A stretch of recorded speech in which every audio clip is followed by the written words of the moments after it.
계속해서 누가복음 22장입니다. 1절로 6절 말씀 우리 읽겠습니다. 6월절이라 하는 무교절이 다가오매 대제사장들과 서기관들이 예수를 무슨 방도로 죽일까 궁리하니 이는 그들이 백성을 두려워함이더라. 12 중에 하나인 가룟신이라 부르는 유다에게 사단이 들어가니 이에 유다가 대제사장들과 성전 경비 대장들에게 가서 예수를 넘겨줄 방도를 의논하매 그들이 기뻐하여 돈을 주기로 언약하는지라. 유다가 허락하고 예수를 무리가 없을 때 넘겨줄 기회를 찾더라. 6월절은 매우 의미 있는 날입니다. 그날은 예수 그리스도께서 스스로 하나님의 어린 양이 되셔서 오신 날이기 때문에 그렇습니다. 예수님은 그분의 백성들을 위해서 자기 자신이 하나님 앞에 희생 제물로 드려져야 할 어린 양으로 이 땅에 육신을 가지고 오셨습니다. 그래서 그의 희생은 6월절과 때를 맞추는 것은 큰 의미가 있다고 생각합니다. 여러분이 구약의 7절기를 아실 텐데 이 7절기는 다 예수님과 관련되어 있습니다. 우리가 설을 쉬는 것처럼 추석 쉬는 것처럼 이스라엘은 7개 절기를 셉니다. 봄절기 3개, 중간에 하나, 가을절기 3개, 7개. 봄절기 3개는 6월절, 무교절, 초실절. 이것은 예수님의 초림과 관계 있습니다. 6월절 1월 14일에 십자가에서 어린 양이 되어 죽으십니다. 그리고 그 날부터 일주일간 무교절, 그리스도의 고난에 동참하는 기간이고 사흘 만에 부활하신 초실절에 예수님이 부활하셨습니다. 그리고 이 땅에 40일을 머무시죠. 그리고 승천하십니다. 그리고 열흘이 지나 50일째, 여러분 잘 아시는 77의 49에서 50일째 성령께서 마가 다락방에 다른 보혜사를 보내시겠다고 하신 약속을 이루시고 120명 성도들에게 임하시죠. 그리고 가을절기, 나팔절, 대속제일, 초말절은 예수님의 재림과 관계가 있습니다. 7월 1일 나팔절에 예수님은 재림하시고 7월 10일 대속죄일에 이제 모든 이스라엘 백성들 그렇게 메시아를 대적하고 십자가에 달려 돌아가게 한 그 이스라엘 지금까지도 민족적인 속죄를 이루십니다. 대속죄일, The Great Atonement.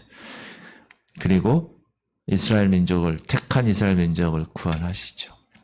그리고 초막절 7월 15일에 천년 왕국에서의 삶을 살게 됩니다. 그래서 예수님의 살아있는 삶을 초림 때 그리고 이제 오실 재림 때의 삶을 기억해서 여러분이 신앙생활 하시면 더 유익하지 않을까. 그래서 나팔절 때 예수님이 오실 거라고 다 계산을 하는 거예요. 그래서 계산해서 1992년에 그렇게 다민 선교회를 계산한 거예요, 사실은. 근데 그 계산하면 안 돼요, 여러분. 그냥 그렇게 의미가 있다는 걸 깨닫고 얼마 남지 않았다. 물론 주께서 나팔절에 오신다는 거는 전 확신하고는 있는데 어느 해의 나팔절인지 모르죠. 계속 준비해야죠. 자, 오늘 본문에 6월절이 나오는데 예수님이 십자가의 속죄량이 되려면 이사야 53장에 그렇죠? 그 어찌려면 우리의 허물을 인하며 그 상함 우리의 죄악을 인하며 이렇게 메시아에 대한 말씀, 고난받는 메시아에 관한 예언이 이루어져야 하는데 그것이 언제부터 시작되느냐? 오늘부터 예수님 자신의 제자로부터 배신당하는 일부로부터 시작합니다. 그리고 모든 고난의 예언의 말씀이 이루어지죠. 오늘 본문 보니까 유다에게 사단이 들어갔다고 했습니다. 시작. 12 중에 하나인 가룟신이라 부르는 유다인에게 사단이 가룟 지방의 출신의 이름은 유다에게 사단이 들어갔다. 사단은 유다의 마음을 다른 복음서에선 생각을 잡아요. 생각. 예수를 팔 생각을 사단이 집어넣죠. 그러니까 여러분 생각을 조심해야 합니다. 생각. 그리고 사단은 유다의 마음에 들어가서 마음대로 그를 조종합니다. manipulate, 조종하는 거예요. 그럼 우리는 왜 유다에게 사단이 들어갔는가에 대해서 알아봐야 되는데, 첫 번째, 유다는 언제나 불평하고 불만하는 자였다. 베다니 동네에 3남매가 살았죠. 나사로와 마리아와 마르다. 그런데 그 베다니에서 마리아가 예수님 머리 위에 향유를 부을 때 그 가장 비싼 것으로 300데나리온, 그의 머리털로 씻길 때 이 유다는 이 일에 대해서 불만을 털어놓았습니다. 요한복음, 이 향유를 어찌하여 300데나리온에 팔아 가난한 자들에게 주지 아니하였느냐 하니. 시기, 질투, 불만, 이것이 사단에게 기회를 주는 거예요. 여러분, 기회를 주면 안 돼요. 문을 열면 안 돼요. 사단에게 문을 열어주면 안 돼요. 그럼 사단이 합법적으로 들어오는 거예요. 사단이 여러분 그냥 들어오지 않습니다. 합법적으로 들어옵니다. 왜? 하나님 앞에, 공인 하나님 앞에 정확하게 얘기할 수 있게끔. 이 친구가 음란의 문을 열었습니다. 이 친구가 시기 질투의 문을 열었습니다. 제가 들어갔습니다.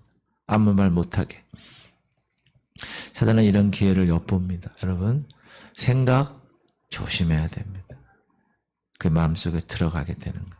그리고 유다는 원래가 도둑이었다고 얘기해요. 요한복음 시작.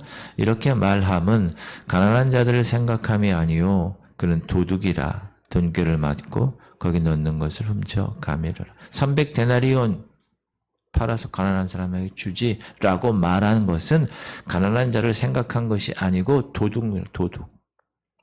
도둑은 사단의 조종을 받고 있는 사람입니다. 그에게 사단이 들어갈 수 있었던 것은 그가 도둑이었기 때문에. 그리고 돈을 매우 사랑했다. 가룟 유다는 돈을 매우 사랑하고 있는 사람이었습니다. 그가 예수님을 넘겨줄 것을 의논할 때 저희가 돈을 주기로 언약하고 약속했다고 그랬어요. 그때 유다가 허락했다고 그랬어요. 오늘 본문, 이에 유다가 대제사장들과 성전 경비 대장들에게 가서 예수를 넘겨줄 방도를 의논하며 그들이 기뻐하여 돈을 주기로 언약하는지라. 유다가 허락하고 돈을 주기로 언약했더니 유다가 허락하고. 가룟 유다는 애초에 돈으로 팔 생각까지는 가지지 않았습니다. 스승을 팔 때.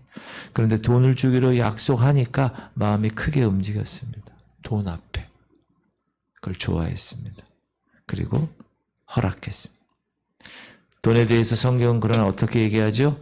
돈을 사랑함이 일만하게 뿌리가 되나니 이것을 탐내는 자들은 미혹을 받아 믿음에서 떠나 많은 근심으로써 자기를 찔렀죠. 돈을 사랑하는 일은 사람이 저지르는 모든 범죄의 시발점이 됩니다.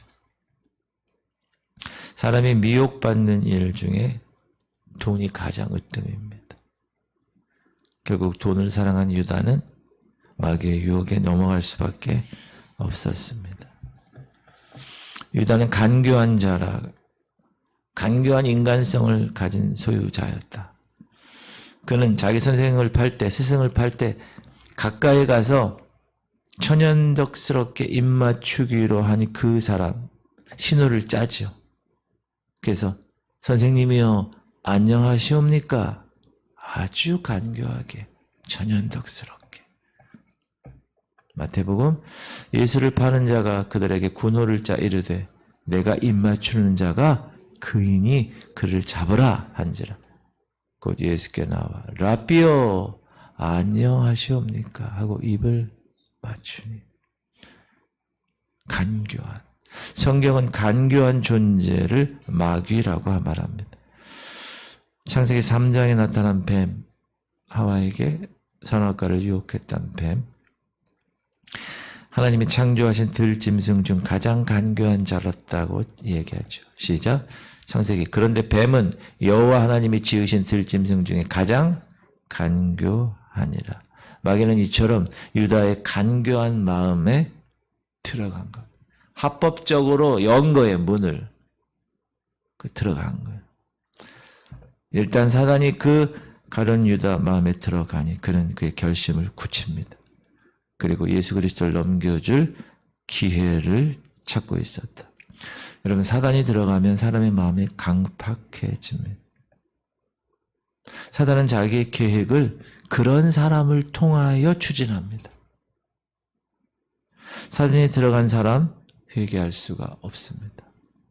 예수님이 이 가룟 유다를 회개시키기 위해서 이 사건 전에 계속 최후의 만찬, 우리가 잘 아는 Last Supper, 그 최후의 만찬에서 여러 번 기회를 주셨습니다. 유다에게. 이 중에서 나를 팔 자가 있다. 유다가 몰랐을까요? 그때 회개해야 되는 거예요. 이 떡 여기에 손을 놓을 사람이 나를 팔 자다. 회개해야 되는 기회를 주셨어요. 그러면 유다가 이처럼 스승을 팔아먹기까지 타락하게 된 이유가 뭘까? 믿음이 없었기 때문에. 그는 예수를 메시아로 생각했습니다. 그러나 속죄의 제물로 십자가에서 고난을 받으셔야 할 하나님의 아들이심은 믿지 못했습니다. 주님께 대하여 신앙 고백이나 성경을 읽어보면 가룟 유다, 주님께 대한 신앙 고백, 어떤 선한 생각을 가진 사실 없어요. 가룟 유다를 표현할 때 보면. 중요한 것, 유다는 예수님을 따라 다니면서도 전혀 변화받지 못했다. 기억하세요. 예수님을 따라 다니면서도 육신 그대로의 사람이었다. 변화받지 못한 사람은 결국에 주님을 배신한다. 이것이 메시지입니다. 사단은 사람으로, 새 사람으로 변화되는 걸 원치 않습니다. 사람이 아무리 예수 믿는다고 해도 그의 심령이 성령으로 변화받지 못한 그런 한 사단의 종일 수밖에 없다. 아무리 교회 다녀도 거듭나지 못하면 육신에 속한 자입니다. 우리는 이 유다의 경우를 통해서 여러 가지 생각을 하는데 그 중에 하나가 뭐냐? 예수님의 제자였어요. 12제자 중에 속한 제자였어요. 그러나 그것이 구원의 보장이 될 수 없음을 꼭 기억하셔야 돼요. 목사라고, 사보라고, 권사집사, 교회 다닌다고 그것이 구원의 보장이 될 수 없다는 사실을 꼭 기억하십시오. 제자조차도 이랬어요. 우리가 교회의 중요한 직분을 맡았다 할지라도 그것은 결코 구원을 의미하는 것이나 믿음의 사람이라는 것을 증거할 수가 없다라는 사실을 꼭 기억하십시오. 그러므로 너희가 믿음에 서 있는가 너희 자신을 시험하고 테스트하고 점검하고 확증하라 말씀하고 있는 거예요. 두 번째, 우리는 시기와 불만이 신앙생활이 얼마나 무서운가를 알아야 합니다. 시기, 질투, 불만, 사단이 심어주는 마음입니다. 시기하는 마음 버리셔야 합니다. 교회 내에서도, 사역하면서도 저 집에 사람 많다, 저거 한 사람 많다. 여러분, 사단이 주는 거예요. 제가 말씀을 준비하면서 12제자 중에 가라지가 있었구나. 뽑지 말라고 그러시죠.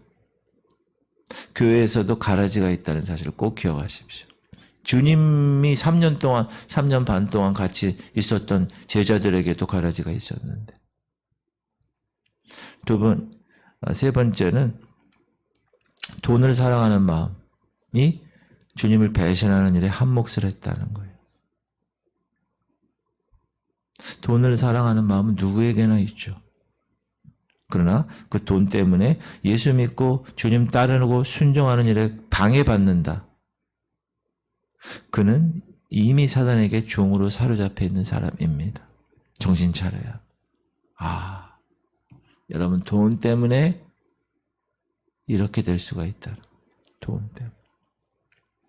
사랑하는 성도님들, 우리에게도 이 유다 같은 인간성이 있다는 사실을 꼭 인정하시고 자기 스스로를 돌아보아서 나는 과연 예수님을 사랑하는 생활을 지금 하고 있는가? 예수님의 제자로서의 삶을 살고 있는가? 나는 지금 믿음에 굳게 서 있는가? 스스로를 돌이키고 점검하셔야 될 줄 믿습니다. 저부터 내가 목사의 자격이 있는가? 내가 강단에서 하나님의 말씀을 선포해야 될 그런 거룩의 경건을 감당하고 있는가. 24시간. 여러분들도 꼭 그것을 생각하시고 살아가실 수 있기를 주님의 이름으로 축복합니다. 기도 제목